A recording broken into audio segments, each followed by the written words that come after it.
मेरा नाम रोशनी है।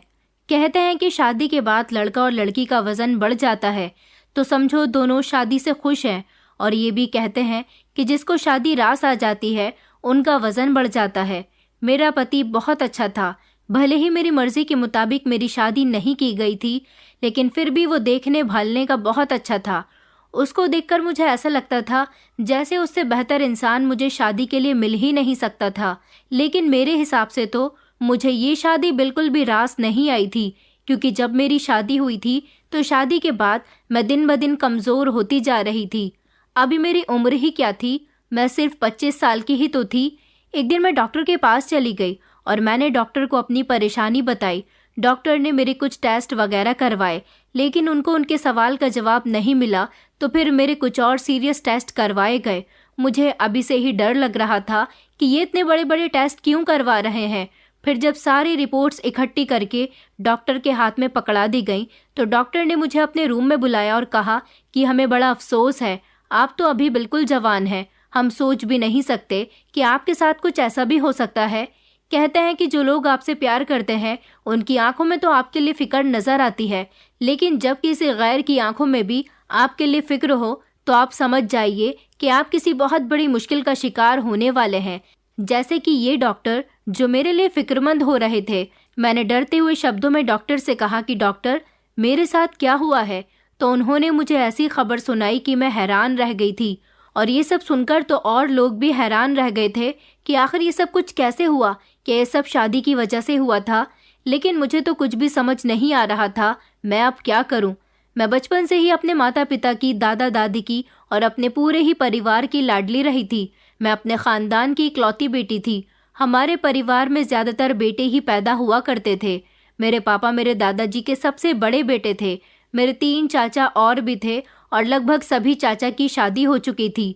मेरी 2 बुआ जी भी थी और उन दोनों की भी शादी हो चुकी थी। उन सब के पास भी बेटे थे और मेरे सभी चाचा के पास भी बेटे ही थे। हमारे खानदान में लगभग 9 लड़के थे। मेरे दादाजी को बड़ी ख्वाहिश थी कि उनके परिवार में कोई बेटी पैदा हो, क्योंकि जहाँ बेटियां नहीं होती वहाँ बेटियों की बहुत इज्जत की जाती है और उनको ढेर सारा प्यार दिया जाता है।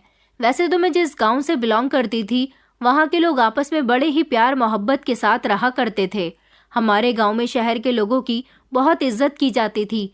जब मैंने अपने परिवार में जन्म लिया तो पूरे गांव में खुशियां मनाई गई थी। आखिरकार मेरे दादाजी गांव के मुखिया थे और एक ऐसे मुखिया थे जिनकी गांव में बहुत ज़्यादा इज्जत की जाती थी। मैं अपने खानदान की इकलौती बेटी थी, इसीलिए मैं सबकी आंखों का तारा बन गई थी। जब से मेरा जन्म हुआ था तभी से मुझे मेरे घर के सभी लोग ढेर सारा प्यार करते थे। कोई मुझे 1 मिनट के लिए भी अपनी आंखों से ओझल नहीं होने देता था। जैसे जैसे मैं बड़ी हुई मुझे अपने गांव के माहौल से दूर रखा जाने लगा। वैसे भी मुझे अपना गांव पसंद नहीं था। बचपन में ही मेरे शौक बहुत ऊंचे थे और मेरे शौक लगभग सभी ने ही पूरे किए थे।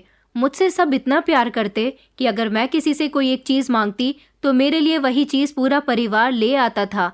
फिर वक्त गुजरा तो मेरे दादा और दादी इस दुनिया को छोड़कर चले गए और उनकी जगह मुखिया जी मेरे पिताजी को बना दिया गया। मेरे सभी चाचा दादा दादी के मरने के बाद अपने अपने परिवार के साथ अलग हो गए, क्योंकि दादाजी ने पूरे परिवार को एक मुट्ठी में करके रखा हुआ था। एक एक करके मेरे दादा दादी इस दुनिया को छोड़कर चले गए और उनके जाने के बाद ही घर का माहौल धीरे धीरे बिगड़ने लगा। लेकिन मैं अभी भी सबकी लाडली थी। मेरे पिताजी ने मेरे सारे शौक पूरे किए थे। वो मेरे लिए हर सामान शहर से खरीद कर लाते थे। मैं गांव की बाकी लड़कियों से बहुत अलग थी।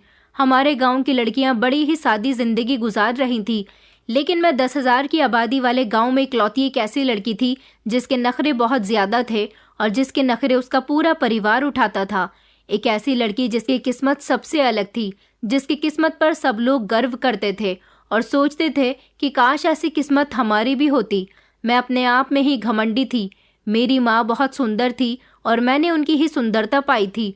कुछ ज़माने की बढ़ती टेक्नोलॉजी और शहर के नए नए तरीके मैं अपनाया करती थी। जैसे कि हमारे गांव की औरतें बहुत कम ही पार्लर जाया करती थी। मैं ज़्यादातर शहर आती जाती रहती थी, इसलिए मेरे बाल भी मेरे पिताजी शहर के ही पार्लर में कटवाया करते थे। मेरी ज़िंदगी बहुत अच्छी गुजर रही थी। मेरा एडमिशन भी शहर के ही एक स्कूल में करवाया गया था। मेरे पिताजी या मेरे कोई भी चाचा जी रोज़ मुझे अपनी गाड़ी से स्कूल से लेने के लिए आ जाते थे। मगर जब हमारे परिवार के हिस्से बंटवारे हो गए तो मेरे सभी चाचा ने अपने घर अलग अलग बना लिए और उसके बाद मेरी परवाह करने वाले सिर्फ मेरे माता पिता रह गए थे। वक्त के साथ साथ मेरे सारे कजिन भी बड़े हो गए थे। जो मुझसे बड़े मेरे कजिन थे उन सभी की एक एक करके शादियां होने लगी थी और वो लोग भी अपने परिवार में बिजी होते जा रहे थे। 8th क्लास कंप्लीट होने के बाद मैंने सोचा कि मैं शहर में ही रहूंगी और वहीं से ही पढ़ाई करूंगी। मैंने अपने पेरेंट्स से बोल दिया था कि मैं हॉस्टल में रहना चाहती हूँ और कॉलेज में पढ़ाई करना चाहती हूँ। हालांकि मेरे पेरेंट्स इस बात पर राजी नहीं हो रहे थे। उनका कहना था कि तुम हमारी एक ही तो बेटी हो, हमने तुम्हें बड़े लाड प्यार से पाला है, भला हम तुम्हें अकेले शहर में रहने कैसे दे सकते हैं। तो मैंने कहा कि फिर मेरे साथ आप लोग भी शहर में रहने लग जाइए, लेकिन इस बात पर कोई भी राजी नहीं हुआ। मेरे पिताजी के एक दोस्त थे जो कि शहर में ही रहते थे। मेरे पिताजी ने जब अपने दोस्त से ये बात शेयर की कि हमारी बेटी शहर में रहकर पढ़ना चाहती है, तो उन्होंने मेरे पिताजी से यही बात कही कि ये तो बहुत अच्छी बात है, आपकी बेटी की सोच बहुत अच्छी है।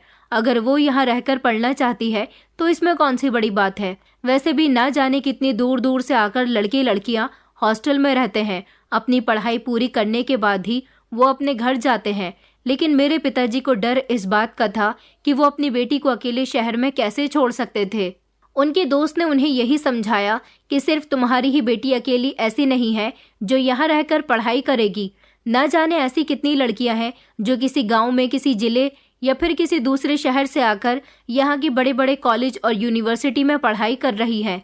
मेरे पिताजी का दिल उनकी बात सुनकर बेफिक्र हो गया था, इसलिए वो मुझे यहाँ छोड़ने के लिए तैयार हो गए थे। लेकिन उस समय मैं ज़्यादा बड़ी नहीं थी, इसलिए माँ पिताजी जल्दी जल्दी हर दूसरे तीसरे दिन मुझसे मिलने के लिए आ जाया करते थे। उनका कहना था कि बेटी, हम तुम्हें बहुत याद करते हैं। फिर वक्त गुजरता गया, मेरी पढ़ाई आगे बढ़ती चली गई।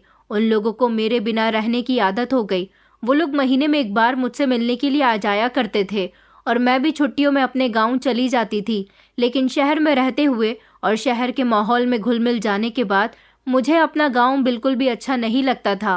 पढ़ाई कंप्लीट होने के बाद मैंने सोचा कि मुझे यहाँ रहकर जॉब भी करनी चाहिए। वैसे तो हमारे घर में किसी चीज़ की कोई कमी नहीं थी। हमारे गांव में मेरे पिताजी की बहुत सारी ज़मीनें पड़ी हुई थी, उन पर अनाज उगता था, खेती बाड़ी होती थी, हमारा बड़ा सा घर था। मुझे जॉब करने की कोई ज़रूरत नहीं थी, लेकिन ये भी मेरा शौक़ था और मैं अपने शौक़ के लिए ही जॉब करना चाहती थी।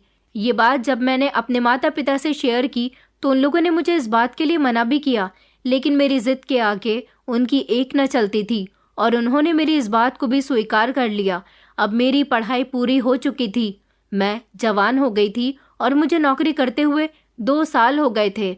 मैं यहाँ अपना कमाती और अपने ऊपर ही खर्च कर लिया करती थी। मुझे अपनी खूबसूरती पर बहुत घमंड था। गांव के लोगों से मैं दूर दूर ही रहना पसंद करती थी। जब भी मेरे पेरेंट्स मुझे गांव बुलाते मैं उनको इनकार कर दिया करती थी, क्योंकि वहाँ की हवा, वहाँ का माहौल, वहाँ का रहन सहन मुझे बिल्कुल भी पसंद नहीं था। हमारे गांव की लड़कियों के कपड़े पहनने का ढंग भी मुझे बड़ा ही अजीब लगता था, क्योंकि मुझे शहर में रहते हुए लगभग 10-11 साल हो गए थे। सबसे अच्छी बात ये थी कि शहर में नौकरी करते करते मेरी गवर्नमेंट जॉब लग गई थी। ऐसी जॉब तो हर इंसान का सपना होती है। गांव में मेरा नाम ऊंचा होने लगा था कि गांव की बेटी सरकारी अफसर बन गई है। अब मुझे लगभग 6 महीने हो गए थे और मैं काफ़ी समय से अपने पेरेंट्स को टाल रही थी कि मैं काम में बिजी हूँ, अभी आप लोगों से मिलने नहीं आ सकती। उन लोगों को मेरी बहुत याद आ रही थी और वो बार बार मुझसे यही कह रहे थे कि बेटा, तुम घर कब आओगी, तुम्हें यहाँ आए हुए काफ़ी समय हो गया और 2 महीने पहले ही मेरी गवर्नमेंट जॉब लगी थी। उन्होंने कहा कि अगर तुम यहाँ नहीं रहने आई तो हम तुमसे वहाँ मिलने के लिए आ जाएंगे। अब मैं उनको परेशान नहीं करना चाहती थी और वो लोग चाहते थे कि मैं लगभग 2-3 महीने के लिए उनके साथ रहूं। मैंने सोचा कि 2-3 महीने के लिए तो नहीं, 1 हफ्ते के लिए मैं गांव जा सकती हूँ। इसीलिए मैंने गांव जाने के लिए अपनी पैकिंग करनी शुरू कर दी थी।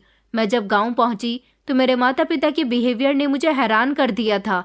इस बार उन्हें मेरी कामयाबी और नौकरी की कोई ख़ास खुशी नहीं हुई थी। शायद उसकी वजह ये थी कि हमारे घर में किसी चीज़ की कमी नहीं थी। हम काफ़ी अमीर लोग थे और माँ पिताजी के मरने के बाद वैसे भी ये सब कुछ मेरा ही था, तो मुझे नौकरी करने की या कुछ भी करने की कोई ज़रूरत नहीं थी।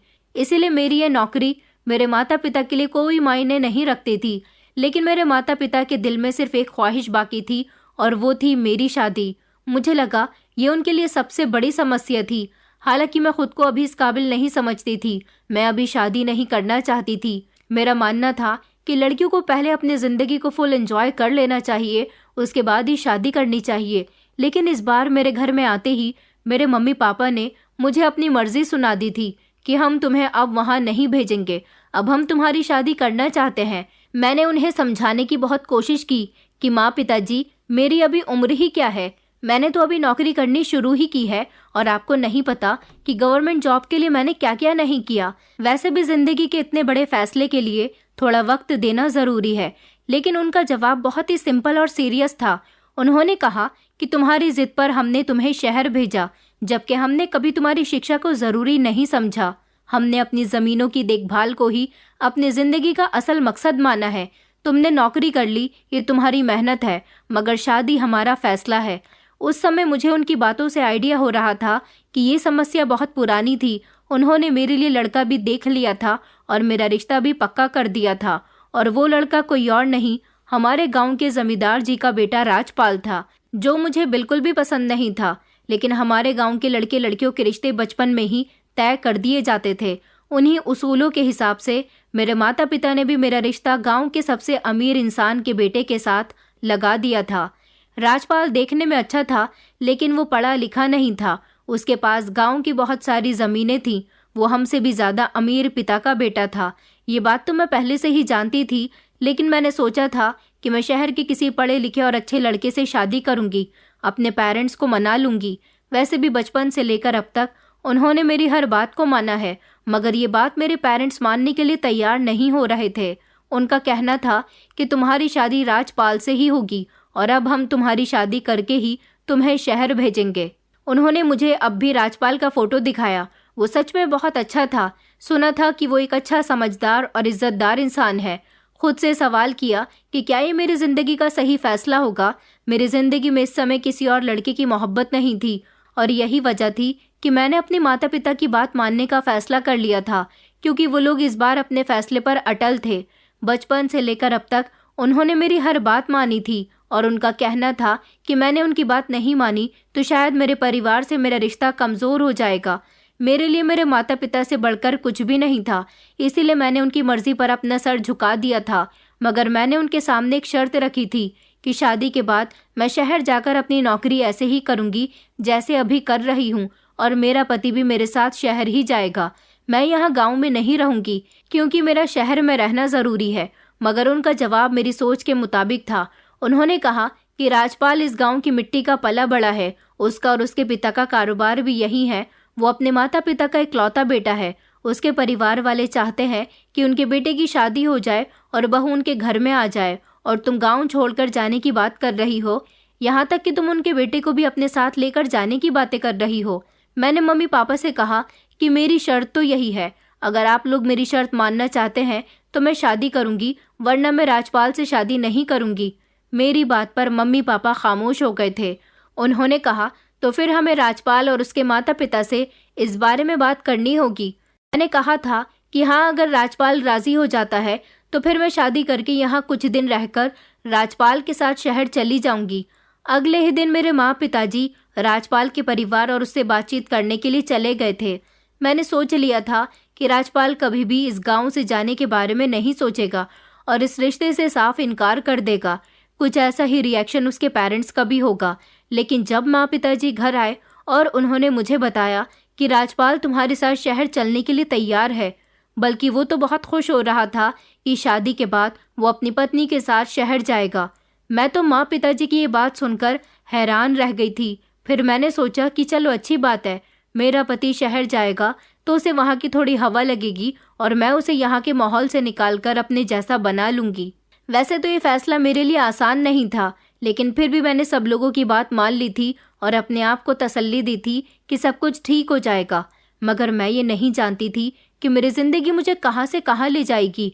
शादी के बाद जब मैं विदा होकर अपने ससुराल चली गई तो कमरे का माहौल बड़ा ही अजीब सा था। मेरे ससुराल वालों ने मुझे कपड़े भी अच्छे नहीं चढ़ाए थे। लहंगा इतना बकवास था कि मुझे बिल्कुल भी अच्छा नहीं लग रहा था। उनके इतने भड़कीले कलर और हर तरफ से भारी भरकम था। मुझे ज़्यादातर सिंपल चीज़ें पसंद थीं। हमारे गांव में कुछ इसी तरह से दुल्हन को शादी के समय कपड़े पहनाए जाते थे। शादी की सारी रस्में बड़ी अजीबोगरीब हुई थी, जिनके खिलाफ मैं थी। मगर जब भी मैं अपनी माँ से कुछ कहती तो माँ मुझे खामोश रहने को कहती थी कि बेटा, तुम्हारी सोच शहर जैसी है, ये जो हो रहा है उसे होने दो। नई दुल्हन ज्यादा बात नहीं करती और ना ही उसका चेहरा सबको दिखाया जाता है। मैं घूंघट ओढ़ने के लिए तैयार नहीं थी, लेकिन मेरी माँ ने मेरी पूरी शादी में मेरे सर पर घूंघट डाल दिया था। उनका कहना था कि तुम्हारा घूंघट तो अब शादी के बाद तुम्हारा पति ही उठाएगा, उसके अलावा तुम्हारा चेहरा और कोई भी नहीं देख सकता। ये तो बहुत ही अजीब बात थी। मैं जैसे ही अपने कमरे में दाखिल हुई तो मैंने देखा कि कमरे को रंग बिरंगे गुब्बारे से सजाया हुआ था। ऐसा लग रहा था जैसे ये स्टेज नहीं है, बल्कि किसी छोटे बच्चे का बर्थडे सेलिब्रेशन यहाँ होने वाला है।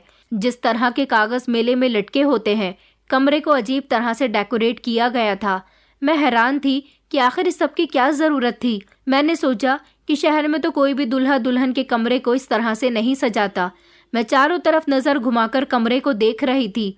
मैं ऐसी लग रही थी जैसे मुझे भी दुल्हन नहीं बनाया गया, बल्कि कोई चमकती धमकती गाड़ी बना दिया गया है। थोड़ी ही देर के बाद मेरा पति एक कमरे में दाखिल हुआ था।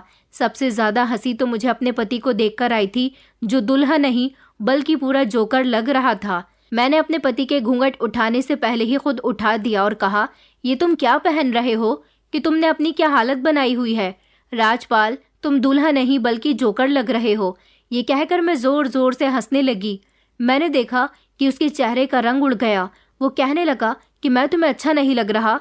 मैंने कहा, बिल्कुल भी अच्छे नहीं लग रहे हो। दूल्हा तो शेरवानी पहनता है, बड़ी सी पगड़ी लगाता है, और ये तुमने सफेद रंग की धोती और लाल रंग का कुर्ता क्यों पहन रखा है। उसने कहा, ये मैंने खुद नहीं पहना। हमारे गांव में शादियां होती हैं तो दूल्हे को यही सब पहनाया जाता है।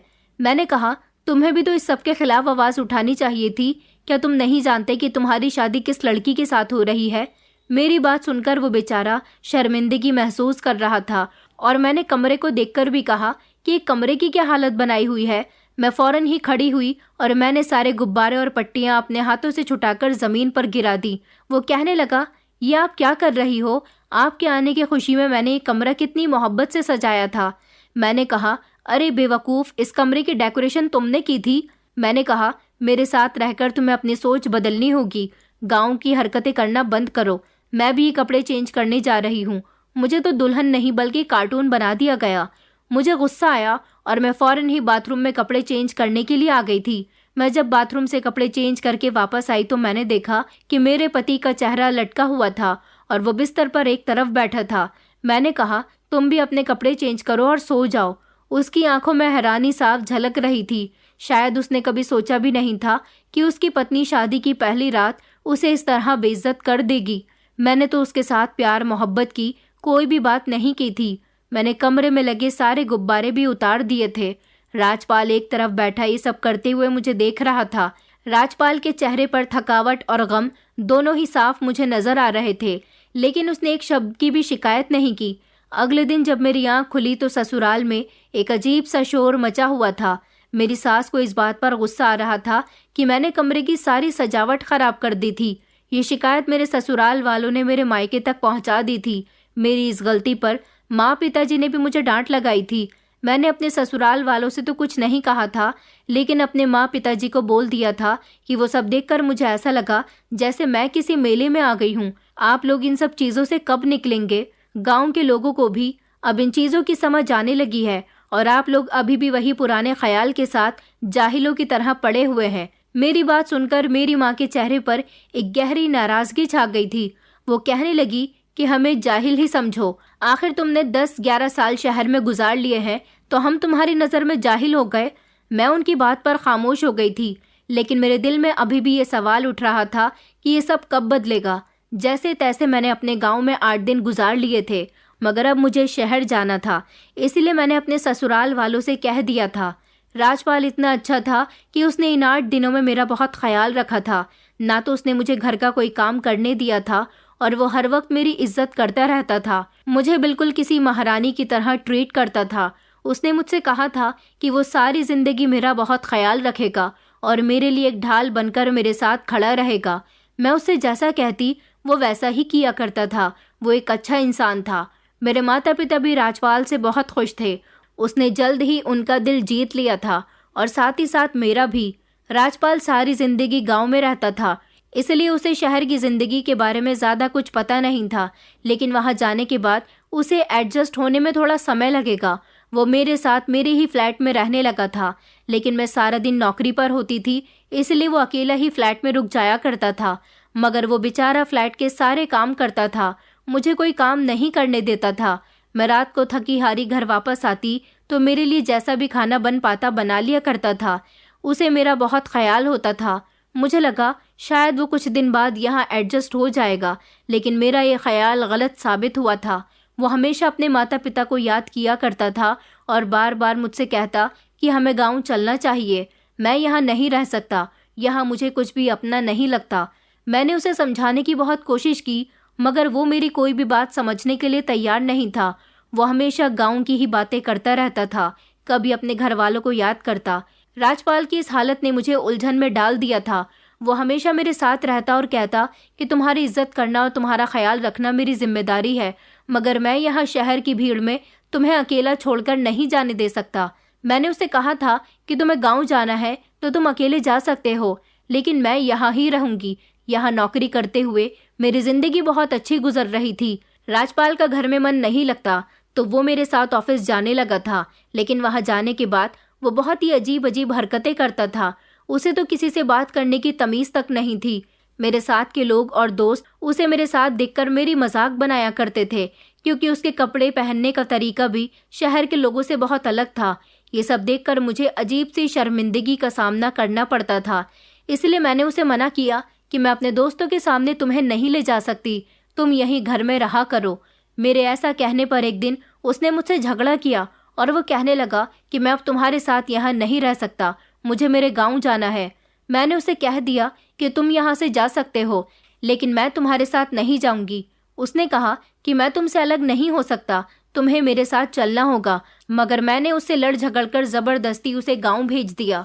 उसकी एक बात न सुनी। वो बार बार रोते हुए मुझसे कह रहा था कि मैं तुमसे मोहब्बत करता हूँ, तुम्हें यहाँ अकेला नहीं छोड़ सकता, क्योंकि मुझे उम्मीद है कि मुझसे बेहतर तुम्हारा ख्याल कोई नहीं रख सकता।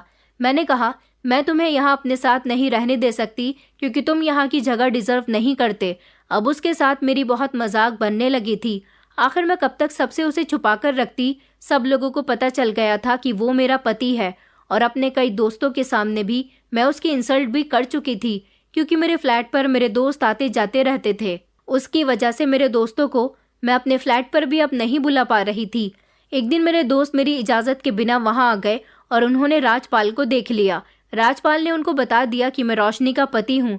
राजपाल को ये बात पसंद नहीं आई कि मेरे लड़के भी दोस्त हैं। बस इसी बात से लड़कर मैंने उसे ज़बरदस्ती गाँव जाने को कहा। उसकी इज्जत पर बन आई थी, इसलिए वो सब कुछ छोड़कर गाँव वापस चला गया था, जबकि मैं शहर में अपनी ज़िंदगी आराम से गुजार रही थी। मम्मी पापा भी मेरी इस बात से नाराज़ हैं कि मैंने अपने पति के साथ बदतमीज़ी की है, लेकिन मैंने सारे ही इल्ज़ाम राजपाल पर लगा दिए थे। अब मैं फिर से यहाँ अपनी नौकरी करने में बिजी हो गई थी। मुझे अपने पति की बिल्कुल भी याद नहीं आती थी। हाँ, उसकी कमी महसूस होती थी, क्योंकि वो यहाँ मेरे साथ पूरे 4 महीने रह चुका था। इन पूरे 4 महीने में उसने मेरा बेहद ख्याल रखा था। मुझे लगता था कि वो पढ़ा लिखा नहीं है, इसलिए उसे किसी बात का सेंस नहीं है, इसलिए मैं उसे खुद से दूर रखना ही बेहतर समझ रही थी। मेरे माता पिता बार बार मुझे गाँव बात करने के लिए बुला रहे थे। इस बात पर राजपाल के परिवार वालों को भी बहुत गुस्सा था, लेकिन मैं अब किसी की भी नहीं सुनना चाहती थी। मैंने अपना मोबाइल भी बंद कर दिया था। मेरे माता पिता मुझसे इस बारे में बात करने के लिए आए थे कि तुम राजपाल की पत्नी हो और अब तुम्हें गाँव चलकर उसके साथ ही जिंदगी गुजारनी होगी, लेकिन मैंने इनकार कर दिया कि अगर वो मुझे छोड़ना चाहे तो छोड़ सकता है, मैं उसके साथ नहीं रह सकती। उसके साथ मेरी जिंदगी का गुजारा नहीं हो सकता। उसकी सोच मेरी सोच से बहुत अलग है। राजपाल को जब ये बात पता चली कि मैंने उसे छोड़ने तक की बात कर दी है, तो उसका कहना था कि वो मुझे किसी भी हाल में नहीं छोड़ सकता। अभी उसने मुझे अपने रिश्ते से आज़ाद नहीं किया था। राजपाल को शायद मुझसे मोहब्बत हो गई थी, लेकिन मुझे उससे कोई भी मोहब्बत नहीं थी। मैं तो उसे देखना भी पसंद नहीं करती थी। हाँ, बस उसकी इज्जत करती थी। पता नहीं क्यों मैं इतनी खुदगर्ज हो गई थी कि मुझे अपने माता पिता की भी कोई बात ठीक नहीं लगती थी। वैसे भी राजपाल बहुत सीधा लड़का था। वो हमेशा अपने माता पिता की ही मर्जी से चलता था। मुझे तो ऐसा लगता था जैसे वो किसी चाबी का गुड्डा है। जैसे उसके माता पिता ने बोल दिया वो वैसा ही करता है। भला शादी करने के बाद वो मेरे लिए भी अच्छे बुरे डिसीजन क्या लेगा? वो तो ये भी नहीं समझता कि गांव की जिंदगी और शहर की जिंदगी में बहुत फर्क होता है। वो सारे गांव के काम शहर में किया करता था, इसलिए लोग उसकी मजाक बनाया करते थे। और यहाँ रहते हुए मैं अपनी किसी से भी इंसल्ट नहीं करवाना चाहती थी। मेरी इन हरकतों की वजह से मेरे माता पिता को भी बहुत तकलीफ हो रही थी, लेकिन मैं उनकी इकलौती बेटी थी, इसलिए वो मुझसे ज़्यादा कुछ नहीं कह सकते थे। अब उन्हें एहसास हो रहा था कि सारी जिंदगी उन्होंने अपनी बेटे की हर बात मानी थी। शायद ये उनकी जिंदगी की एक बहुत बड़ी गलती साबित हुई है। राजपाल को यहाँ से गए हुए कुछ दिन गुजर गए थे। इसी दौरान मेरी जिंदगी में एक नया मोड़ आया। जहाँ मैं नौकरी किया करती थी, वहीं पर एक नए लड़की की पोस्टिंग हुई थी। वो बहुत खुशमिजाज और समझदार लड़का था। काफ़ी समय तक तो हम दोनों दोस्तों की तरह एक दूसरे से बात करते रहे और उसके बाद मेरा इंटरेस्ट उस लड़के में बढ़ने लगा। उसका नाम रोहित था। वो भी मेरे साथ खूब अच्छे से बात करता था। न जाने क्यों हम एक दूसरे से बात करते करते एक दूसरे के फ़ैन होने लगे थे। वो मुझे पसंद आता था और मैं मन ही मन सोचने लगी कि मेरी शादी राजपाल से ना होकर रोहित से हो जाती तो कितना अच्छा होता। रोहित बिल्कुल ऐसा लड़का था जैसा मैं डिज़र्व करती थी। मैंने रोहित को नहीं बताया था कि मेरी शादी हो चुकी है, लेकिन मन ही मन मैं उसे पसंद करने लगी थी। वो भी धीरे धीरे मेरे करीब आता रहता था। एक दिन मैंने उसे बता ही दिया कि मैं उसे पसंद करने लगी हूँ और उसने भी मुझसे अपनी मोहब्बत का इजहार कर दिया। उस दिन के बाद हम दोनों एक दूसरे के साथ रिलेशनशिप में रहने लगे। मेरे घर वालों को नहीं पता था कि मैं यहाँ शादीशुदा होते हुए भी एक लड़के के साथ अफेयर में हूँ। रोहित न सिर्फ स्मार्ट था, बल्कि उसके बात करने का तरीका और चलने फिरने का स्टाइल भी बेमिसाल था। राजपाल और रोहित में ज़मीन आसमान का फ़र्क था। वो भी मेरी तरह गवर्नमेंट जॉब करता था। रोहित के साथ रिलेशनशिप में रहते हुए मेरी ज़िंदगी पूरी तरह से बदल गई थी। रोहित मेरे साथ खुश था। उधर राजपाल मुझे बार बार फ़ोन करके गांव वापस आने को कहता रहता था, लेकिन मैं उसके फ़ोन को भी इग्नोर किया करती थी और अपने पेरेंट्स के फ़ोन्स को भी। मेरे पेरेंट्स मुझसे बहुत नाराज़ थे। मेरा अब ज़्यादातर समय रोहित के साथ गुजरने लगा था। रोहित और मैं एक दूसरे से काफ़ी हद तक करीब आ गए थे, क्योंकि उसने मुझसे वादा किया था कि वो मुझसे शादी करेगा और मैंने भी पक्का इरादा कर लिया था कि मैं राजपाल से डिवोर्स ले लूँगी और उससे खुद को अलग कर लूँगी। काफ़ी समय हम दोनों को एक साथ गुजर गया था। एक दिन मेरे माँ पिताजी मेरे फ्लैट पर आ गए थे।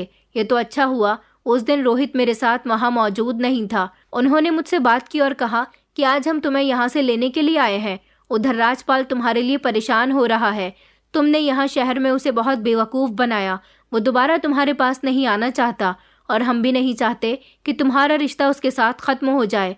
गांव में तुम्हारी वजह से हमारी बहुत नाक कट रही है। मैंने अपने पिताजी से उस दिन पहली बार बदतमीज़ी की थी और कहा था कि इधर आपके दामाद की वजह से मेरी नाक बहुत कट रही थी, इसलिए मैंने उसे गांव जाने को कहा। मैं उसके साथ नहीं रह सकती। मेरे माँ पिताजी मेरा ये बर्ताव देखकर चौंक गए थे। मैंने उनसे कहा था कि आप लोग यहाँ से जा सकते हैं, मुझे आप में से किसी की भी कोई ज़रूरत नहीं है। और हाँ, राजपाल से कहिएगा कि वो मुझे डिवोर्स दे दे, मुझे छोड़ दे, वो मेरे लायक नहीं है।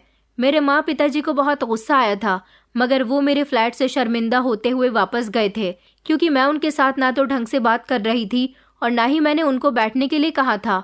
बस उनके साथ बदतमीजी शुरू कर दी थी। वो उन लोगों को लग रहा था कि मैं उनकी बेइज्जती कर रही हूँ, इसलिए वो लोग वहाँ ज़्यादा समय ना टिक सके और मुझे अच्छा लगा कि अब वो आइंदा मेरी ज़िंदगी में दखल अंदाजी नहीं करेंगे। कुछ दिन और इसी तरह से गुजर गए थे।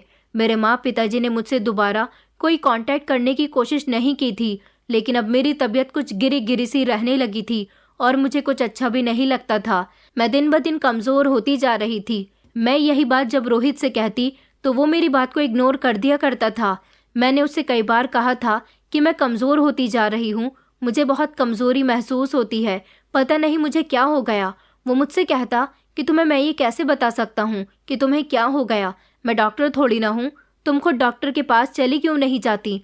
मैं तो रोहित के इस अंदाज पर दंग रह गई थी। इस दौरान मुझे राजपाल की बहुत याद आई थी, क्योंकि जब वो मेरे साथ यहाँ मौजूद था, मेरे हाथ पर मामूली सी खरोच लग गई थी तो वो मेरे लिए बहुत परेशान हुआ था। उसने हर तरह से मेरा ख्याल रखा था। आज शायद रोहित की जगह राजपाल होता तो वो मेरे लिए बहुत परेशान होता। फिलहाल मैंने राजपाल का ख्याल अपने दिल से निकालने की कोशिश की थी। राजपाल की तरफ से अभी तक मुझे डिवोर्स का नोटिस नहीं मिला था। पूरे गांव में मेरे बारे में तरह तरह की बातें बन रही थी। मेरे ससुराल वाले और मेरे माता पिता की बहुत बेइज्जती हो रही थी। एक दिन मेरी मुलाकात हमारे गांव के ही एक लड़के से हुई। वो किसी काम के लिए शहर गया हुआ था।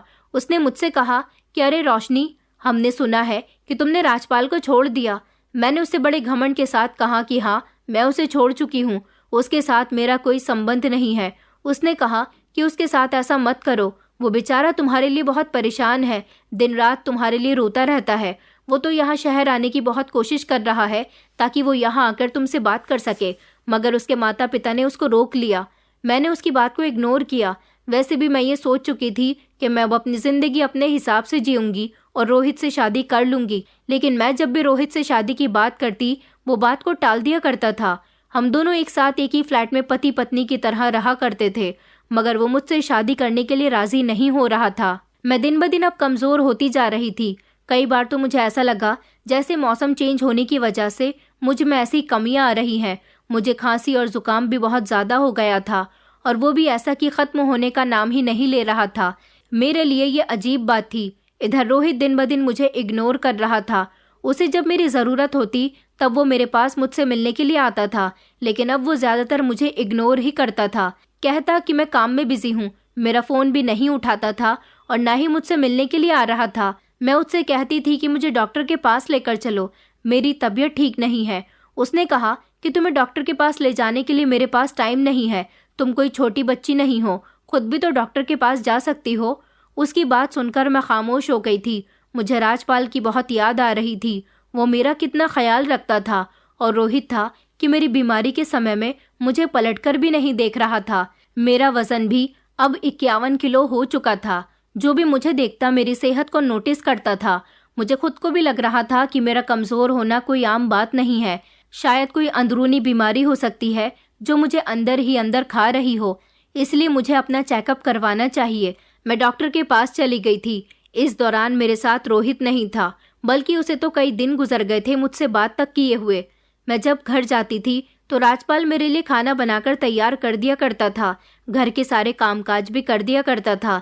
लेकिन ऐसी बीमारी के समय में मुझसे घर का कोई काम नहीं हो रहा था। मैं ज़्यादातर सब कुछ होटल से ही लाकर खा रही थी, और होटल का खाना मुझे बहुत नुकसान दे रहा था। रोहित अब मुझे एक अजनबी की तरह लगने लगा था। मैंने सोचा कि शायद मैंने रोहित को अपनी ज़िंदगी में शामिल करके गलत फैसला कर लिया है। डॉक्टर ने मेरे चेकअप करवाए थे और उनकी रिपोर्ट 2 दिन के बाद आने को कहा था। उसके बाद ही मेरा कोई ट्रीटमेंट चल सकता था। मैंने इस बारे में रोहित को बताने की बहुत कोशिश की, लेकिन उसने मेरी कोई बात नहीं सुनी। उसने ये कहकर बात ख़त्म कर दी कि अगर तुम्हारी तबीयत ठीक नहीं है तो इसमें मैं क्या करूं। मैं चाहती थी कि वो मेरे पास आए। इस समय मुझे उसकी ज़रूरत थी। वो मेरी फ़िक्र करे और मेरे साथ बैठकर मेरी बीमारी के बारे में डिस्कशन करे, मेरी हालत को सीरियस ले। लेकिन उसके पास सबके लिए वक्त था, बस मेरे लिए नहीं था। वो शायद मेरे लिए सही नहीं था। राजपाल की मोहब्बत, उसकी कुर्बानी मेरे लिए अहमियत रखती थी, और अब मुझे उसकी कमी बेहद महसूस हो रही थी। 2 दिन के बाद जब मेरी रिपोर्ट्स आई तो डॉक्टर ने बड़े सीरियस होकर कहा कि आपको एड्स हो चुका है। मैं तो शॉक्ड रह गई थी। ये खबर मेरे लिए एक झटके से कम नहीं थी। मैंने कहा, डॉक्टर, ये कैसे हो सकता है?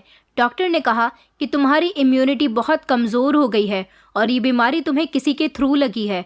आपको अपने आप को बेहतर बनाना होगा, वरना आपके लिए बीमारी जानलेवा बन सकती है। ये बात सुनकर तो मैं शॉक्ड रह गई थी। मैंने कभी सोचा भी नहीं था कि मेरी ज़िंदगी ऐसे मोड़ पर आकर रुक जाएगी। ये एक ऐसा हमला था जिसको मुझे किसी तरह का कोई इशारा नहीं मिला था। मैंने फ़ौरन रोहित को फ़ोन किया, लेकिन उसने मेरा फ़ोन नहीं उठाया। मैंने कई बार कोशिश की कि वो जवाब दे, शायद वो मुझे तसल्ली दे, लेकिन उसकी तरफ से कोई जवाब नहीं आया। मेरी हालत बहुत बिगड़ रही थी और मुझे यकीन था कि रोहित घर आएगा तो वो मेरी हालत देखकर फिक्रमंद होगा, लेकिन उसने तो मेरे कई बार फ़ोन करने पर भी कोई जवाब नहीं दिया था और ना ही वो मेरे पास आया था। मुझे ऐसा लगने लगा जैसे कुछ तो गड़बड़ है, जैसे रोहित मुझसे कुछ छुपा रहा है। एक दिन जब मैं लगातार उसकी तलाश में थी तो मेरे मोबाइल पर रोहित के एक दोस्त का फ़ोन आया, क्योंकि वो काफ़ी समय से वह नौकरी पर भी नहीं आ रहा था जहां पर हम दोनों एक साथ नौकरी किया करते थे। उसका दोस्त कह रहा था कि रोहित अब मेरे साथ नहीं रहना चाहता, और उसके दोस्त ने मुझे ये भी बताया कि रोहित की वजह से ही तुम्हें एड्स हुआ है, वो अब तुम्हारे साथ नहीं रहना चाहता। उसने कहा है कि मैं तुम्हें बता दूं कि तुम उसे तलाश करना बंद कर दो, क्योंकि उसकी ज़िंदगी में कोई और आ गया है। ये सुनकर तो जैसे मुझ पर एक जोरदार झटका लगा और ऐसा लगा कि किसी ने जोरदार मेरे मुंह पर एक तमाचा मार दिया हो। मैंने उसकी बात को इग्नोर किया और कहा कि तुम ये क्या कह रहे हो, तुम्हारे पास इस बात का क्या सबूत है? तो वो कहने लगा कि अगर वो तुमसे सच में प्यार करता तो तुमसे शादी करता, लेकिन वो इसी तरह का लड़का है, लड़कियों को अपनी दोस्ती के जाल में फंसाता है, उससे बात उनसे मोहब्बत करता है और उनको इमोशनल करने के बाद जब उसका दिल फट जाता है तो वो उन लड़कियों को छोड़ देता है। इससे पहले भी वो न जाने कितनी लड़कियों को बर्बाद कर चुका है। उसका तुम्हारे साथ रहने का कोई इरादा नहीं था, इसलिए उसने तुम्हारे साथ भी टाइम पास किया और अब उसका दिल भर चुका है। उसे पता लगा कि तुम उसे तलाश कर रही हो और इस बीमारी की हालत में तुम्हें उसकी तलाश नहीं करनी चाहिए, इसलिए उसने कहा कि तुम परेशान न हो, मैं तुम्हें इस बारे में उसकी पूरी इन्फॉर्मेशन दे दूं। तुम्हारी बीमारी को देखकर भी वो तुम्हें छोड़ने का फैसला कर चुका है। मैं तुम्हें ये सब इसलिए बता रहा हूँ ताकि तुम उसका इंतजार ना करो। इतना कहकर उसने फ़ोन बंद कर दिया था और मुझे छोड़ दिया। एक ऐसी हालत में इसके बारे में मैं सोच भी नहीं सकती थी। मैं ज़ोर ज़ोर से रोने लगी। रोहित, जिसे मैं अपनी ज़िंदगी का हिस्सा समझने लगी थी, वो मुझे इस तरह छोड़कर चला गया था। वो न सिर्फ मेरी बीमारी का सबब बना, बल्कि उसने तो एक लम्हे के लिए भी मेरी फिक्र न की।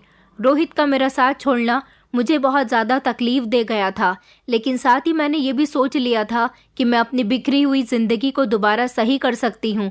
इस सब ने मेरी ज़िंदगी को एक ऐसा मोड़ दिया, इसके बारे में मैं सोच भी नहीं सकती थी। रोहित के साथ के लिए मैंने अपने माता पिता से भी मुंह फेर लिया और राजपाल, जो कि मेरी इतनी इज्जत किया करता था, मुझसे बहुत मोहब्बत किया करता था, मैंने कभी उसकी मोहब्बत को भी नहीं समझा। ये सब कुछ रोहित की वजह से हुआ था। उसने अपनी बीमारी मुझे लगा दी थी। मेरी तबीयत और ज़्यादा ख़राब होती जा रही थी। मैंने फ़ैसला किया कि मुझे गांव चले जाना चाहिए और अपने माता पिता से माफ़ी मांगनी चाहिए, यहाँ तक कि मुझे राजपाल से भी माफ़ी मांगनी चाहिए। उसकी बड़ी मेहनत और मोहब्बत थी, लेकिन मैं इन सब बातों को भूल चुकी थी। मैंने गांव आकर अपने माता पिता से माफ़ी मांगी और उनको अपनी बीमारी के बारे में सब कुछ बता दिया और राजपाल से भी रो रो कर माफ़ी मांगी कि वो मुझे माफ़ कर दे। अगर वो मेरे साथ रिश्ता रखना चाहता है तो रख सकता है, क्योंकि अब मैं इतनी बड़ी बीमारी की शिकार हो चुकी हूँ। वो मुझे इस तरह छोड़ देगा तो मैं टूट जाऊंगी। मैंने देखा था कि राजपाल की हालत पहले से ज़्यादा बहुत कमज़ोर हो गई थी, क्योंकि वो मेरी याद में रोया करता था। उसके माता पिता ने हरगिज़ कोशिश की कि उनका बेटा मुझसे दूर रहे, लेकिन मुझे अपनी आंखों के सामने देखने के बाद भी राजपाल के दिल से मेरी मोहब्बत न निकली थी और उसने अपने माता पिता के खिलाफ जाकर कहा कि वो मेरे साथ रिश्ता रखना चाहता है। मैंने ये राज किसी को ना बताया कि मेरी ये हालत रोहित की वजह से हुई है, वरना सारी ज़िंदगी मुझे ना तो मेरे माता पिता एक्सेप्ट करते और ना ही राजपाल। शायद इसी राज की वजह से मुझे मेरे माता पिता ने भी माफ़ कर दिया और राजपाल ने भी माफ़ कर दिया। मैंने राजपाल के साथ अपना घर बसाने के लिए अपने इस राज को दबा दिया। इतना सब कुछ हो जाने के बाद भी राजपाल ने मुझे खुले दिल के साथ एक्सेप्ट किया, मेरी सेवा की। मैं अपने आप को बहुत बुरा समझने लगी थी, क्योंकि वो मेरी ज़िंदगी का हिस्सा था और मैं उसकी कदर नहीं कर सकी थी। मेरे शरीर की हालत ऐसी होने लगी थी कि मुझे अपनी मौत का एहसास हो रहा था। मैं सोचने लगी कि मैं कितनी बुरी हूँ। मैंने अपने माता पिता की मोहब्बत का और राजपाल की मोहब्बत का गलत फ़ायदा उठाया। मेरे पिताजी और राजपाल मुझे मुंबई शहर ले गए और वहां जाकर उन्होंने मेरा इलाज करवाया। इस दौरान राजपाल ने बिल्कुल मेरा ख्याल ऐसे रखा था जैसे मैं उसके लिए बहुत ज़रूरी हूँ। मेरी बीमारी के बारे में सुनकर वो बेहद परेशान हो गया था और ऐसे कठिन समय में उसने मेरा पूरा साथ दिया था। ऊपर वाला हमारे नसीब में कुछ ऐसे लोगों को हमसे जोड़ देता है जो हमारे लिए बहुत कामयाब साबित होते हैं, लेकिन हम उनकी कदर नहीं करते। जब हम ऐसे लोगों को अहमियत नहीं देते तो ऊपर वाला हमें उनसे जुदा कर देता है और उनमें कमी कर देता है। ये एक हकीकत है कि जो चीज़ इंसान के पास होती है वो उसके लिए आजमाइश बन जाती है, और जो उसकी दी गई चीज़ की कदर नहीं करता तो ऊपर वाला उससे नाराज़ हो जाता है और उसके नाराज़गी का नतीजा उसके लिए नुकसानदेह साबित होता है। हमेशा हमें ऊपर वाले की मर्ज़ी के मुताबिक चलना चाहिए, उसकी दी गई चीज़ों पर शुक्र अदा करना चाहिए और खुश रहना चाहिए। लेकिन जब हम उसकी दी गई चीज़ों को धुतकार देते हैं और उनकी कदर नहीं करते तो अंजाम कुछ इसी तरह का होता है जैसे मेरा हुआ। बचपन से ही मुझे जितना प्यार दिया गया और जितना प्यार मुझे राजपाल ने दिया वो सब कुछ मेरी खुशकिस्मती थी, लेकिन मैंने राजपाल की कोई कदर नहीं की और न ही अपने माता पिता की। मैंने तो अपने माता पिता से भी मुंह फेर लिया था, जिसका नतीजा मुझे इस बीमारी के रूप में मिला और रोहित के धोखे के रूप में मिला। रोहित जहाँ भी हो ऊपर वाला उससे उसका बदला ज़रूर लेगा, मगर मुझे राजपाल ने माफ़ कर दिया। यही मेरी सबसे बड़ी खुशकिस्मती थी। इस बात को 2 साल गुजर चुके हैं। मैं राजपाल के साथ अब बहुत खुश हूँ, क्योंकि उसने मेरा बहुत ख्याल रखा और उसकी मेहनत ने मुझे काफ़ी हद तक ठीक कर दिया। दोस्तों, उम्मीद करती हूँ आपको हमारी कहानी पसंद आई होगी। कहानी पसंद आई है तो वीडियो को लाइक करें, चैनल पर नए हैं तो चैनल को सब्सक्राइब करें, क्योंकि आपके प्यार और सपोर्ट के बिना ये सफ़र अधूरा है। आपका एक सब्सक्राइब हमारे लिए मोटिवेशन है। आपका एक लाइक और एक कमेंट हमारी मेहनत को सफल बनाता है। तो हमारे साथ जुड़े रहने के लिए धन्यवाद।